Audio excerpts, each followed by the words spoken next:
Well, look at this guy. He's surely has some stories to tell. Pretty great. Actually, I haven't had a free comic book sent to me in a while, but Nandor Fox Schaefer, he's a writer I've had on my channel a couple times. He sent this to me for free, and so pretty fun. Man Child.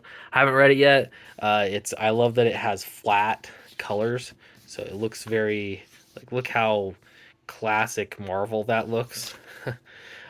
So I will check it out, but it is apparently about a man child. So we're gonna get into that, but we're not gonna get into that. I'll read it sometime, but that's not the point of the video. I actually got um, more comps today. Not today. I got them about a week ago and have been putting off making this video. It's always fun to get them, and I basically what I want to address is more some commentary I heard on Downcast a while ago, and it kind of got me thinking about it a little bit. So, comic books tend to do this thing, at least like on ongoing series. They'll do this thing where they first establish the status quo. Like this is what Spider-Man's life is like, and then what they do is they'll deviate from the status quo just enough that things get interesting in order to return it back to the status quo so that the next writer that takes over the next story arc, they have that baseline to start from and they can tell a story from that status quo. The reason it's the status quo is because it's so interesting and it's what made the character what they are to start off with, right? So Batman, you have rich vigilante, Batcave, yada yada yada. And yeah, it sort of changes a little bit over time, but in essence, you have that. It's more apparent in books like Spider-Man or Daredevil or any number of Marvel books that they'll always go back to that status quo, or they often do, or at least that's a formula that worked. But you had to build the status quo first.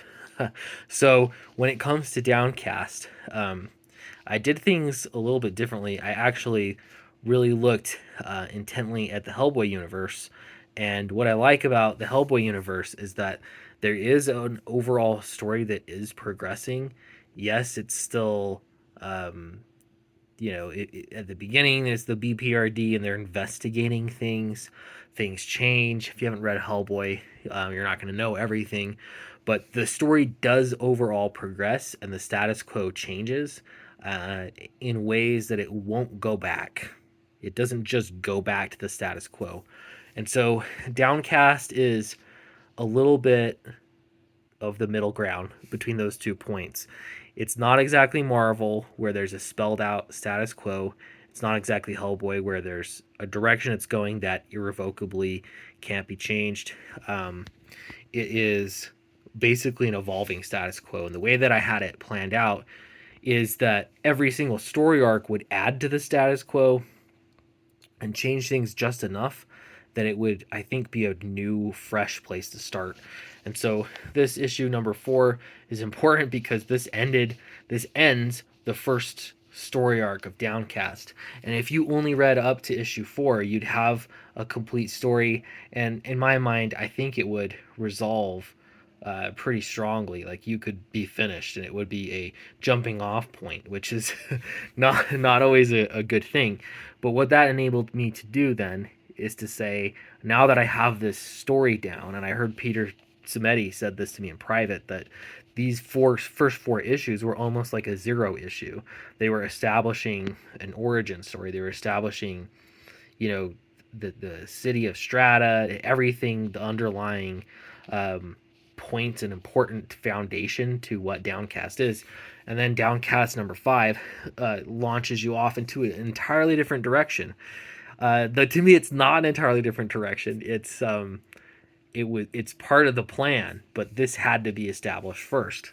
So um, anyway, it is really interesting to me, and it's been really fun to just be tackling what I wasn't sure of how many stories I could tell, how many issues I could do of Downcast. Now it's more I am committed to doing this ongoing series, but it does have an eventual end in sight. And I don't have everything plotted out completely, but I can tell you that I have a nice story arc set for arc number 2, and it's gonna be fun to see how that resolves. It'll just hit a lot of the things that I've been dying to write for a really long time, and to see drawn. It'll be really fun.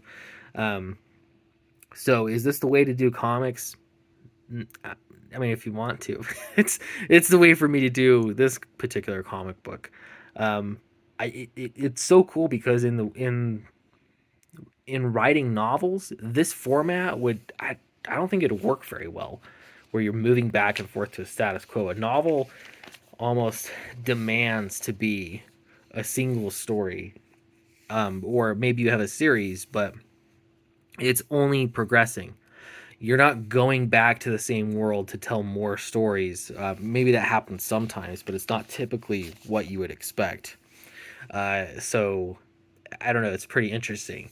In comic books, there you can do it too much. So I don't know. I feel like I'm talking in circles now.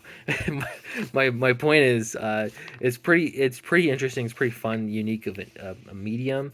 I hope that you'll stick around for the second story arc if you've been reading along with the Alterna books. Issue number 5 is when the monster shows up first off, and that'll uh, really expand the story. If you're following along on the crowdfunded books, I've got Nacho already has 8 pages done. Uh, I've got Eric Weathers drawing on it as well. He already has 3 pages finished with his story, his 20-page story. The book's gonna be a little bit bigger. They keep getting a little bit bigger, but they're covering more ground, and they've just been so fun to write. So I hope I can get this story out the way that I want to, and the legacy that I hope to leave is that there actually would be status quo that you could go back and tell more downcast stories, even just like smaller arcs and things like that. One shots. I might even do that sometime. Just do a few one shots that are in the world, playing with some of the characters. But again, progressing things and adding to the new status quo. I think that's a pretty good sweet spot. Anyway, thanks for watching. Let me know what your thoughts are. And Dracula will be launching pretty soon on Indiegogo, launching Wednesday. Thanks for sticking with me, and I'll see you in the next video.